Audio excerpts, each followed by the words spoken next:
சென்னையிலிருந்து துபாய் நாட்டிற்கு சென்ற இவர் அங்கு தன் மகன்களை நன்றாக படிக்க வைத்தார். தன் மகன்களுக்காக மட்டுமே வாழவும் ஆரம்பித்தார். துபாயில் நன்றாக படித்த இவரது மகன் ஸ்ரவன் டாக்டர் பட்டம் பெற்றதோடு அங்குள்ள பிரபலமான மருத்துவமனை ஒன்றில் டாக்டராகவும் பணியாற்றி வருகிறார்.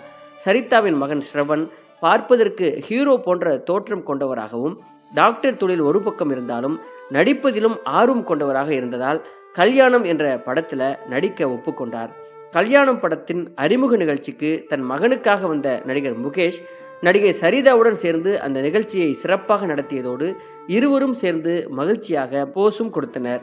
தண்ணீர் தண்ணீர் என்ற மிகச்சிறந்த தமிழ் படத்தில் செவந்தி என்கிற கதாபாத்திரத்தின் வழியாக தண்ணீரின் மகத்துவத்தையும் விவசாய பூமிகளின் நிலையையும் அவர்களின் வழிகளையும் காட்டும் காட்சி தமிழ் சினிமா கொடுத்த நிதர்சனமான உண்மைகளின் உச்சம் என்றே நாம் சொல்லலாம். தண்ணீர் தண்ணீர் படத்தை நேரம் கிடைத்தால் ஒரு முறையாவது பார்க்கும்